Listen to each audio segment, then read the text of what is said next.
Oke, kita lanjut ya. Jadi aku udah pernah beberapa kali sampaikan ini ya. Jadi berbicara tentang Quran itu ini ya. Jadi aku melihat ini ukurannya. Jadi Quran dan kitab terdahulu. Jadi kalau memang Quran ini berasal dari Allah yang sama atau Tuhan yang sama yang disampaikan melalui Jibril yang sama atau Roh Kudus yang sama, maka beberapa hal ini tentu harus menjadi perhatian ya. Yang pertama, doktrin atau dogma dalam Quran berbeda dengan kitab terdahulu. Itu yang menegaskan bahwa Quran ini saya katakan adalah kitab yang baru dari Allah yang baru, dari agama yang baru, yang hadir setelah Kristen. Baru nanti kalau mau diteliti nanti bahwa di dalam Quran ini memiliki kemiripan dengan ajaran-ajaran yang ditentang oleh gereja seperti kitab-kitab agnostik atau kitab-kitab legenda. Jadi doktrin di dalam Quran itu berbeda dengan kitab terdahulu. Contoh dosa. Dosa itu apa? Di dalam konsep Muslim dengan Kristen itu berbeda loh. Karena manusia berdosa itu ada free will. Di Islam sebagian besar mengatakan tidak ada free will.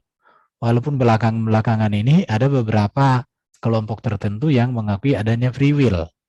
Mengapa demikian? Ya karena memang demikian. Nah itu dosa. Baru bagaimana dosa itu diselesaikan. Bagaimana dosa itu diampuni, bagaimana manusia berdosa ini supaya boleh memiliki relasi dengan Allah kembali sang pencipta, sangat berbeda juga. Contoh, ketika Adam dan Hawa jatuh dalam dosa, di dalam kitab suci kita mengatakan Allah yang mendatangi, bahkan menyediakan kulit binatang yang itu berbicara kurban. Di Muslim gak ada itu. Baru berbicara tentang ajaran keselamatan. Mengapa Muslim harus diselamatkan? Dalam beberapa diskusi dengan Muslim mengatakan bahwa mereka selamat bukan bagaimana masuk surga, tetapi bagaimana lebih cepat keluar dari neraka. Karena mereka dikatakan mendatangi dulu toh. Kalau dosanya sedikit, ya lebih cepat dia dicuci. Kalau kita berbicara keselamatan itu dikaitkan dengan dosa. Karena dosa ini kan dampaknya ada, seperti contoh keterpisahan dengan Allah. Baru dosa ini kan artinya rusaknya hakikat manusia. Baru ada dalam kuasa iblis. Baru mengalami maut, bahkan maut selama-lamanya. Dan keselamatan itu dikaitkan dengan ini. Bagaimana manusia yang rusak hakikatnya dipulihkan. Baru bagaimana manusia yang takluk kepada iblis dimerdekakan.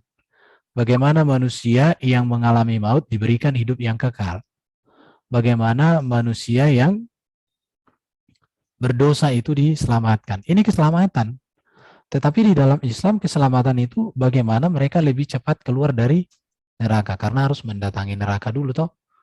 Karena itu satu ketetapan. Baru tentang Allah. Tentang Allah pun di dalam Alkitab kita atau di dalam ajaran kita dan Yahudi berbeda dengan apa yang ada di dalam Quran. Contoh, bagi mereka Allah itu nama pribadi. Sedangkan di kita mengakui bahwa nama daripada Allah Sang Pencipta itu adalah Adonai, Yahweh itu. Baru Allah yang kita sembah itu adalah Bapa di surga, Sang Pencipta. Tapi mereka nggak pernah memanggil Allah sebagai Bapa. Memanggil Allah sebagai Bapa itu bisa dinyatakan kafir atau lain sebagainya. Baru Allah yang kita sembah ini kan di dalam dirinya ada firman dan roh. Ada firman, ada roh. Ini. Sementara kalau mereka, firman Allah itu ada di sisi Allah. Diciptakan Allah dulu, mirip kayak saksi Jehovah. Roh Allah itu mereka kadang lebih parah lagi mengatakan itu Jibril.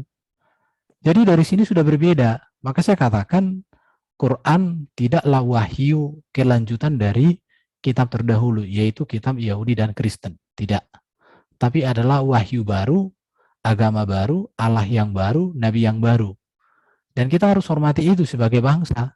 Tetapi kalau dikaitkan dengan kitab kita tidak. Contoh yang berikut tentang malaikat. Bagaimana malaikat diciptakan? Mereka juga berbeda dengan kita. Diciptakan dari cahaya, ada yang diciptakan dari api, ada yang jin, ada jin baik, jin putih, jin bisa bersahadat, dan lain sebagainya. Jin bisa bertelur lagi katanya. Ini tidak ada di dalam ajaran Alkitab.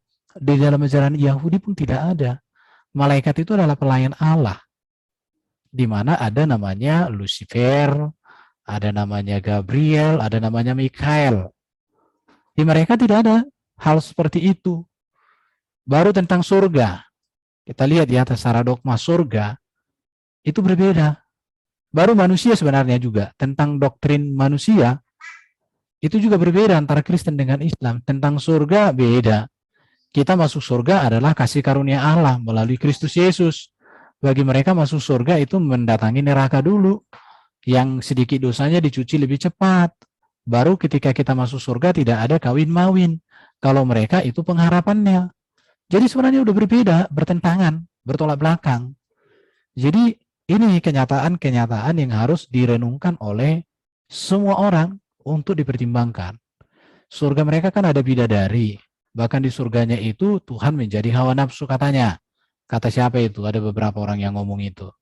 Artinya apa yang kita inginkan terpenuhi. Ya itu. Tetapi kalau di Kristen, hal seperti ini tidak ada. Itu contohnya ya. Kita lihat lanjutannya. Kemudian istilah di dalam Alkitab dan Quran berbeda makna dan tidak berkesinambungan tentang kitab terdahulu. Contoh yang mereka rayakan hari ini kurban kan? Apa itu kurban? Kalau mereka jelaskan itu milah Ibrahim. Tapi apa maknanya? Sampai hari ini saya belum tahu. Di Kristen kurban itu berbicara manusia didekatkan kepada Allah. Dan untuk mendekat kepada Allah itu harus ada dengan kurban. Dan itu disembelih, dipersembahkan. Setahu saya dagingnya bukan dibagi-bagi ya. Kecuali daging tertentu ya. Tapi kalau kurban untuk pengampunan keselamatan itu tidak. Baru tentang ibadah. Ibadah di dalam kitab Taurat dan kitab Injil itu berbeda dengan Muslim.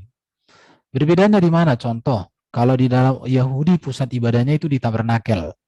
Di tabernakel itu ada namanya contoh seperti bejana pembasuhan, misbah pembakaran, baru. Yuk. Pak Petra, monitor Pak Petra. Pak Petra, YouTube-nya gelap gulita Pak Petra. Oke, sebentar ya. Tak panggil dulu operatornya, dilanjut aja dulu mungkin. Ada aku lihat udah. Aku lagi kerja. Oh, oke. Mungkin bisa di-handle Pak biar gambarnya keluar. Aku sudah countdown ya. Salam. Oke, ya Salam, sedang Mbak. live. Ya. Oke, diulangi. Oke, kita ulang ya. Ya, silakan dimulai. Oke, shalom Bapak Ibu, saudara-saudara yang di room maupun yang di channel manapun. Sorry ya tadi mengalami beberapa kendala dengan gambarnya di YouTube kita. Kita akan melanjutkan, cukup menarik nih pembahasan Pak Erben tentang Quran. Wah, jadi kayaknya kita harus mengulang lagi nih Pak Erben supaya para pendengar setia kita yang udah setia ngikutin pengajarannya, wah mereka kok putus nih gitu. Terputus bagi mereka mendengarkan ulang. Silakan Pak Erben mungkin diulangi lagi yang tadi. Oke Pak, silakan. Oke. Jadi apakah Quran menggantikan, menyempurnakan atau apalah terhadap kitab Taurat, Zabur dan Injil? Nah, ini ya. Apakah Quran itu ada hubungannya? Maka untuk membuktikan itu kita harus mempertimbangkan beberapa hal ya. Bagaimana hubungan kitab Quran yang datang abad ke-7 ini dengan kitab yang sudah dituliskan rampung sekitar 600 tahun lebih sebelum Quran ini datang. Jadi kita lihat dari doktrin atau ajaran, di mana ajaran Quran berbeda dengan kitab terdahulu. Kita mulai dari, sebentar, kita tentang manusia ya. Manusia. Nah ini, jadi kita mulai dari sini dulu. Contoh, perbedaannya kita mulai dari manusia. Mengapa saya katakan ajaran tentang manusia di dalam Quran atau di dalam Islam dengan Kristen berbeda? Di dulu, domba kecil almarhum itu suka bahas ini. Penciptaan Adam di dalam Quran dengan di dalam Alkitab itu berbeda loh, dalam Islam. Kalau di dalam Alkitab, Adam itu diciptakan Allah dari debu tanah, dibentuk dan diberikan nafas hidup. Tetapi kalau di Quran, Allah menyuruh malaikat untuk mengambil tanah ke bumi. Malaikat pertama ditolak, kedua ditolak, ketiga ditolak, keempat baru diterima. Dan malaikat itu mau ngambil berbagai jenis tanah di bumi.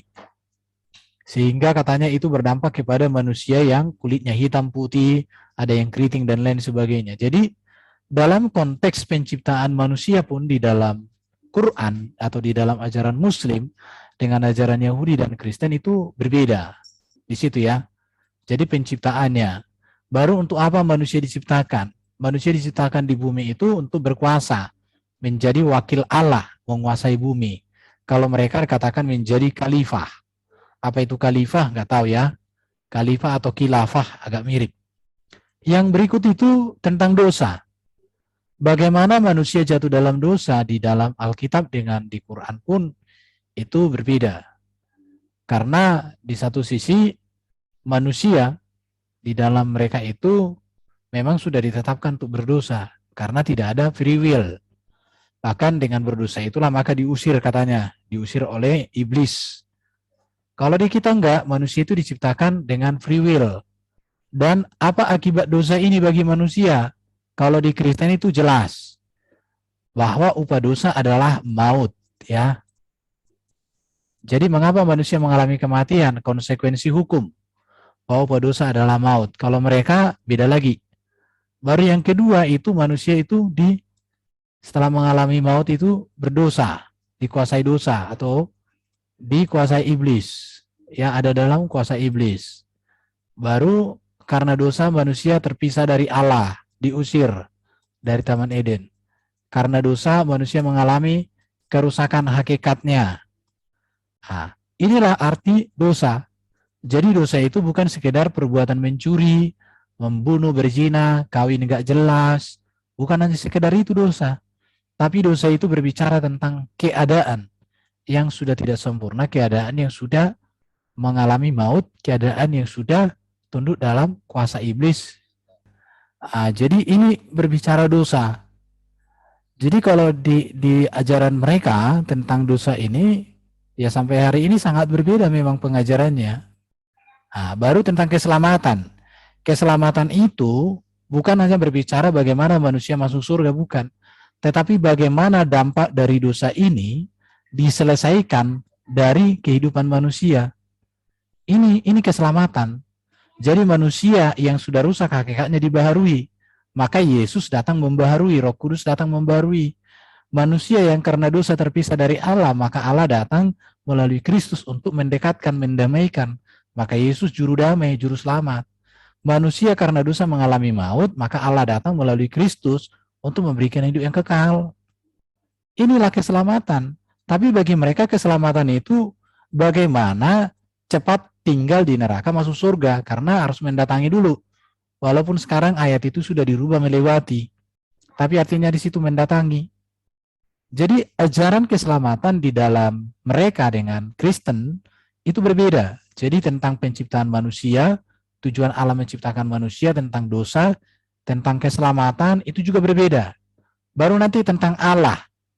Ini juga beda. Bagi mereka Allah itu nama dari Tuhan mereka. Bagi kita namanya sudah beda. Bagi kita namanya adalah Adonai, YHWH. Di situ ya. Baru kalau kita mau bahas lagi bagaimana Allah mencipta di dalam ajaran Quran dengan di dalam Alkitab, itu berbeda. Karena kemarin itu ada Rion, itu ada videonya di Erben. Allah di sini menciptakan yang pertama itu Lauhul Mahfuz, kemudian Lauhul Mahfuz itu diperintahkan untuk menciptakan ciptaan yang lain. Agak mirip dengan SSY, saksi-saksi Yehova, di mana Allah menciptakan firman, kemudian firman menciptakan yang lain. Hal ini tentu sudah berbeda, karena di Kristen Allah itu kan memiliki roh dan memiliki firman. Mereka firman itu diciptakan katanya mereka. Roh itu disebut Jibril, malaikat. Bagi kita ini enggak. Firman Allah di dalam diri Allah, roh Allah, prinsip hidup Allah. Jadi sudah berbeda memang. Jadi apakah Quran menggantikan kitab terdahulu? Kesimpulannya adalah Quran adalah kitab yang baru, agama yang baru, nabi yang baru dari Allah yang baru setelah Kristen. Buktinya apa lagi?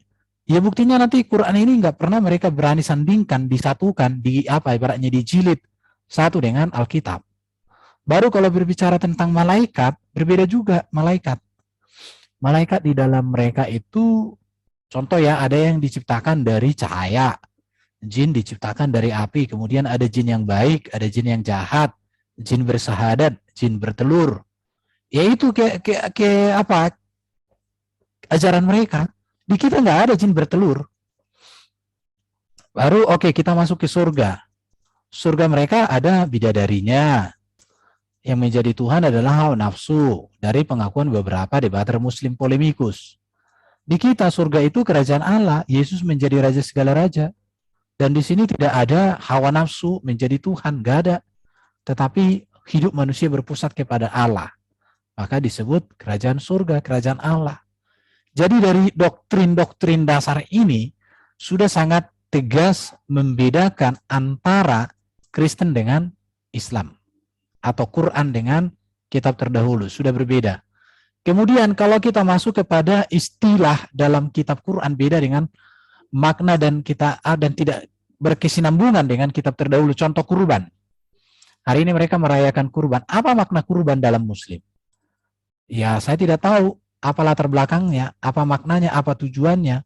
Apakah hanya sebuah potong kambing dibagi-bagi atau bagaimana? Itu urusan mereka. Tetapi di dalam Alkitab, kurban itu berbicara didekatkan ya. Jadi manusia yang terpisah didekatkan dengan Allah. Dan itu adalah upaya Allah untuk menjangkau manusia, untuk mendamaikan manusia dengan dirinya sendiri. Di situ. Baru berbicara ibadah juga berbeda ya. Kalau berbicara kurban ini nanti tidak bisa dipisahkan dari tabernakel. Ya, tabernakel. Di tabernakel itu ada namanya mesbah korban bakaran pagi dan petang. Ada juga kurban namanya di situ tabut perjanjian. Ya, tabut perjanjian di sini 1 kali setahun darah dipercikkan oleh imam besar. Nanti kalau kita masuk lagi kepada imam besar di Muslim itu pemimpin sholat. Sedangkan di dalam konteks Alkitab, imam besar itu adalah memimpin atau membawa manusia atau wakil manusia untuk mendekatkan manusia dengan Allah melalui kurban. Dan ada darah yang dikurbankan, ada darah yang dipercikkan. Jadi dari data-data ini sudah sangat berbeda sekali antara Kristen dengan Islam, Quran dengan Alkitab. Sangat berbeda dan tidak ada hubungan. Contoh, kalau kita berbicara ibadah, ibadah di dalam konteks Alkitab itu berpusat kepada Bait Allah dan juga sinagog. Ya, jadi pusatnya ke Yerusalem. Tetapi di mereka beda lagi. Contoh ya, kemarin-kemarin beberapa itu dicontoh orang Muslim kenapa wudhu 3 kali, mereka baca surat ini 33 kali dan semuanya maknanya apa, latar belakangnya apa, mereka nggak jelaskan. Kalau di dalam Alkitab itu semua latar belakang dari semua kegiatan ibadah itu ada maknanya. Di situ ya, ibadah di sinagog, bagaimana ibadah sinagog itu muncul ketika bangsa Israel dibuang itu ke Babel. Maka mereka tidak bisa kembali ke Yerusalem, maka mereka membentuk namanya sinagog, tempat ibadah orang-orang Yahudi, di mana mereka membaca kitab Taurat, mereka memuji Tuhan, dan mereka belajar. Baru tentang perayaan. Nah, ini berbeda juga. Di dalam perayaan Yahudi yang diterima oleh Kristen ada namanya perayaan, contoh yang paling terkenal itu adalah perayaan yang namanya perayaan Hari Raya Paskah. Kristen dan Yahudi merayakan Paskah. Walaupun memang ada perbedaan antara Kristen dengan Yahudi. Bedanya di mana? Kalau Kristen merayakan Paskah itu berbicara tentang kematian kebangkitan Kristus, karya Kristus. Orang Yahudi itu merayakan Paskah berbicara bagaimana Allah melepaskan mereka.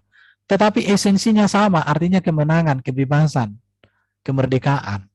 Itu dia. Jadi ibadah itu perayaannya Paskah, contoh Pondok Daun. Semua perayaan-perayaan yang ada di kitab PL itu tidak ada tertulis di dalam Quran. Perayaan-perayaan yang ada di dalam gereja tidak ada di dalam Quran. Tetapi sebuah perayaan yang baru.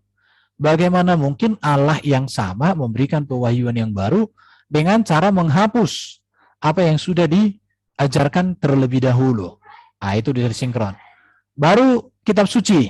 Kalau kita bicara kitab suci ya, proses pewahyuan Quran berbeda dengan pewahyuan kitab suci terdahulu. Karya Allah dalam pernyataan diri Allah dalam sejarah juga berbeda. Contoh, kalau Quran itu semua melalui apa? Melalui Jibril. Ya.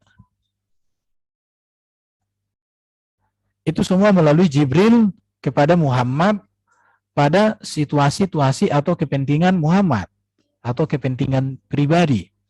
Sedangkan di dalam Alkitab tidak ada pernah Allah mendikte untuk menuliskan sesuatu. Yang Allah tulis dengan jari Allah sendiri hanyalah 10 hukum Taurat yang ditulis di atas 2 loh batu. Hanya itu. Yang lain itu adalah kesaksian para nabi, kesaksian para rasul tentang karya Allah, tentang bagaimana Allah menyatakan diri di dalam sejarah Israel atau sejarah manusia. Tidak seperti mereka. Di situ ya, dan wahyu itu diberikan kepada puluhan orang, lebih dari 40-an orang ya, dan itu berlangsung 1.500 tahun. Tapi kalau Quran itu hanya 22 tahun, 2 bulan, berapa hari, digenapkan 23. Nah, itu contoh-contoh yang bisa menjadi pertimbangan perenungan. Baru kisah Quran ada yang tidak bisa dijelaskan jika tidak dikaitkan dengan kitab terdahulu. Namun, jika disandingkan, dikaitkan, akan ada perbedaan dan pertentangan. Nah, ini sudah pernah dibahas sama Pak siapa itu? Osama Dakdok ya, contoh kisah Yunus atau contoh kisah Yusuf. Kisah-kisah apapun yang ada di dalam Quran tidak bisa dijelaskan kalau tidak dikaitkan dengan apa yang ada di dalam Alkitab. Tetapi kalau dikaitkan, kalau dipadukan, maka hasilnya adalah pertentangan yang sangat luar biasa. Jadi bertentangan. Ini menjadi problemnya. Ini problem ya, problemnya. Jadi tidak bisa dijelaskan, tetapi ketika dijelaskan memakai kitab terdahulu, maka kitab mereka itu jadi tidak bisa dipahami. Contoh, sunat. Sunat di dalam Quran tidak ada. Ketika mereka mengatakan itu milah Ibrahim, maka sunat. Ketika kita baca nanti sunat di dalam konteks milah Ibrahim yang mereka pahami, di dalam kejadian itu, maka apa yang mereka pahami itu gugur. Karena bunyi di dalam kitab terdahulu itu tentang sunat. Berbeda dengan apa yang mereka pahami. Nah, ini menjadi sebuah bola panas di tangan mereka. Dipegang, tak mampu, tak dipegang, butuh dipegang. Lucu kan? Jadi kalau dipegang, mereka tidak akan sanggup memegangnya. Tapi kalau mereka pegang, mereka akan terbakar. Jadi ini namanya makan buah si malakama. Dimakan, mati bapak, tak dimakan, mati ibu. Ini menjadi problem. Problem yang harus diselesaikan oleh mereka. Tapi bagaimana cara menyelesaikan? Ya walam-walam lah, nggak tahu aku. Oke ya, baru kitab Quran, kesimpulan saya adalah, kitab Quran ini sebaiknya adalah kitab yang berdiri sendiri. Dan tidak dapat disebutkan menyempurnakan, menggantikan, atau merangkum atau apa kitab-kitab terdahulu. Itu kesimpulan saya dari beberapa yang saya paparkan ini. Karena lebih baguslah kita katakan bahwa Islam dengan Quran, dengan ajarannya adalah ajaran baru yang tidak ada hubungan dengan Kristen sejati, dengan kitab-kitab yang sejati. Tetapi kalau mereka mau kaitkan dengan ibaratnya Kristen-Kristen bidat, ya silakan saja. Itu hak mereka. Tetapi yang pasti saya tidak menemukan sinkron yang utuh, yang komplit antara Quran dengan Alkitab, antara Islam dengan Kristen. Kita tidak mengajar orang untuk bermusuhan, untuk membenci, tetapi kita hanya membukakan data, membukakan fakta untuk dipertimbangkan semua orang. Kira-kira demikian dulu dari saya. Terima kasih. Kembali ke moderator. Oke, terima kasih Pak untuk pemaparannya yang luar biasa. Mungkin gimana tanggapannya Bapak Ibu? Yang lain, Pak Sang Penggugat gimana Pak? Ya, kalau kita Gimana melihat Pak tanggapannya? yang seperti dikatakan oleh Bro Erben tadi ya, bahwa kitab yang sebelah ini memang kitab yang unik. Kitab unik artinya apa yang dia katakan itu dalam kitabnya itu jelas berlawanan. Berlawanan dengan kitab sebelumnya, tapi ngaku menyempurnakan. Gitu loh. Bukan pertentangan Pak, bahkan beda jauh. Nah, seperti kata Bro Erben tadi, ini seperti bara. Ya kalau dipegang dia kebakar, nggak dipegang, tapi harus dipegang. Inilah namanya kitab Al-Quran ini. Ya, harusnya saudara-saudara muslim itu ya sadar dirilah sudah. Ya. Kalau melihat seperti ini, apa gunanya kalian pertahanin? Mendingan itu bara dilepas saya sekalian. Daripada kebakar habis, Nah, tanpa kitab-kitab terdahulu, kitab kalian itu ya kosong melompong, nggak ada apa-apanya. Sama seperti yang tadi Pak Edwin bilang, yang Idul Adha. Jangankan sama, kitab sebelah malah bingung. Al-Quran itu malah bingung. Hewannya apa yang dikurbanin nggak tahu. Qurannya nggak nulis. Ya kan? Surat 37 ayat 107. Apa kurbannya nggak tahu. Dan dikurbanin siapa nggak ditulis. Semuanya harus ditafsir. Ditafsir ulamanya beda-beda lagi tafsirnya. Nah, itu harus ada musyawarah ijma ulama untuk menentukan kebenaran. Nah kan lucu jadinya. Firman Tuhan yang nggak jelas, ijma ulamanya jadi kebenaran. Ini sesuatu yang menurut saya ini kesannya itu ulamanya malah lebih hebat dari Allahnya. Kan begitu. Ya kan? Allahnya nggak tahu, ijma ulamanya yang lebih tahu. Kalah tuh Allah sama ulama. Ya benar seperti Pak Erwin tadi bilang. Sesuatu yang absurd seperti ini ya mendingan sebaiknya ya kita lepas aja lah. Ya, udahlah kalian tinggalkan lah. Udah serba nggak jelas kayak begini.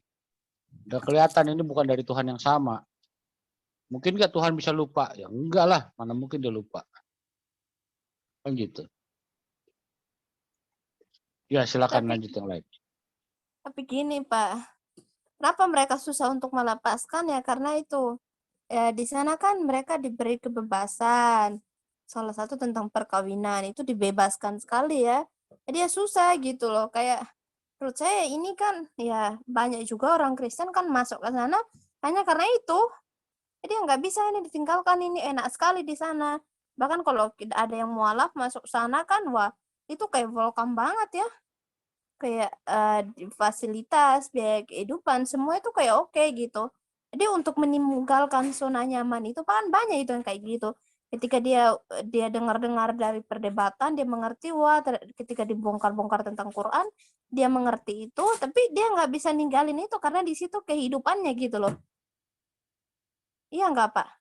Iya, itulah masalah duniawinya. Ya kan?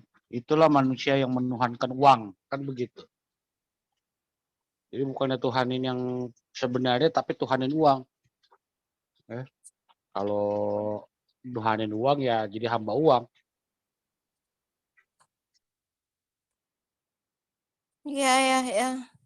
Tapi saya Ya. berharap yang udah di sini ya, saya berharap ya kebenaran itu tetap dipertahankan. Apalagi udah ngerti kebenaran nih, udah tahu banget nih kita nih, Quran itu kitab dongeng gitu. Tapi kalau kita mau melangkah ke sana ya repot sih. Oke nih ada teman-teman kita yang resen dari Pak Barefut, silakan Pak. Shalom Pak Barefut. Ya ibarat sebuah industri, misalkan industri lagu. Ada lagu original diciptakan di dunia barat. Lagu tersebut mendunia, terkenal dan menghasilkan banyak uang. Kemudian ada industri lagu di Indonesia, ada grup musik yang terinspirasi dengan lagu tersebut. Dia menciptakan lagu karena dia sudah baca, sudah dengar lagu originalnya. Kemudian dia nggak bisa dia lari dari itu karena dia udah telanjur membaca kan. Otomatis ketika dia bikin lagu lagi, itu ada cuplikan-cuplikan atau plagiat-plagiat yang dia lakukan atas lagu yang original. Kemudian dia menciptakan lagu baru tapi seolah-olah bagi dia itu menyempurnakan. Tapi padahal sebenarnya dia melakukan plagiarisme. Ya supaya nggak ketahuan itu murni plagiarisme, jiplakan habis tapi di ujung-ujungnya itu dirubah. Misal Yesus, ya utamanya kan main course-nya kan dari Bible itu adalah pusatnya Yesus. Dan karya utama dari Yesus itu datang tujuannya adalah untuk mati di kayu salib. Mengorbankan nyawanya untuk penebusan dosa. Nah mereka ini kan masih dengan kambing menebus dosanya kan. Mereka malah berbalik bilang bahwa yang dikorbankan Tuhannya. Tidak, ini inisiatif Tuhan kita kok. Ya toh? inisiatif Tuhan kita. Ketika Adam dan Hawa jatuh dalam dosa, mereka nggak bisa berbuat apa-apa, tapi inisiatif Tuhan memotong hewan, diambil kulitnya untuk menutupi aurat dan kemaluan daripada Adam dan Hawa. Artinya kan itu inisiatif dari Tuhan. Manusia udah nggak bisa buat apa-apa dalam keadaan berdosa. Apapun yang dia lakukan udah serba salah. Tapi di mereka itu masih pakai konsep, ya kan, binatang untuk menebus dosa.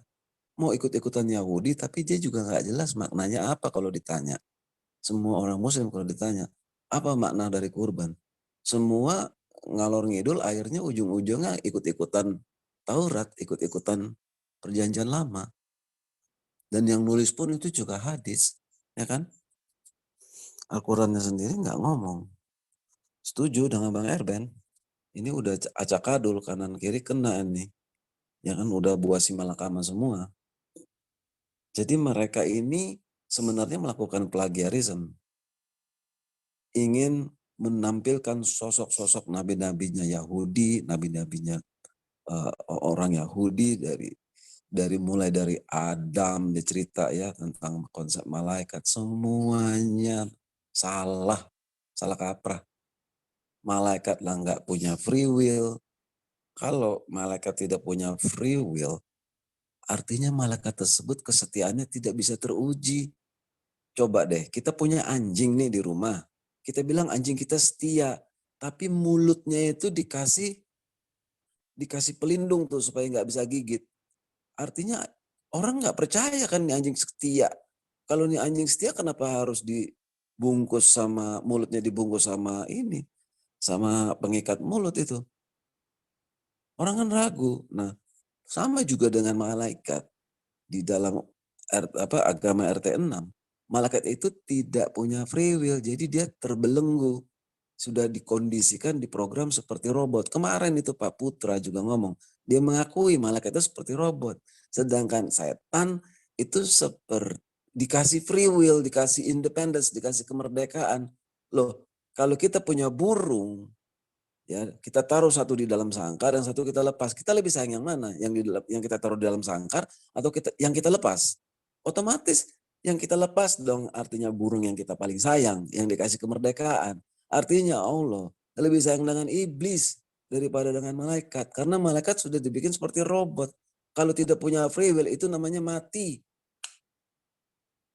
Benda mati itu tidak punya free will kalau kita bikin robot. Ibarat Pak Gepetto di cerita Pinocchio. Pak Gepetto pertama bikin boneka kayu, tapi kan harus dimainkan dari atas. Sedangkan Pinocchio, akhirnya dia berdoa kan supaya Pinocchio itu bisa punya free will, bergerak sendiri.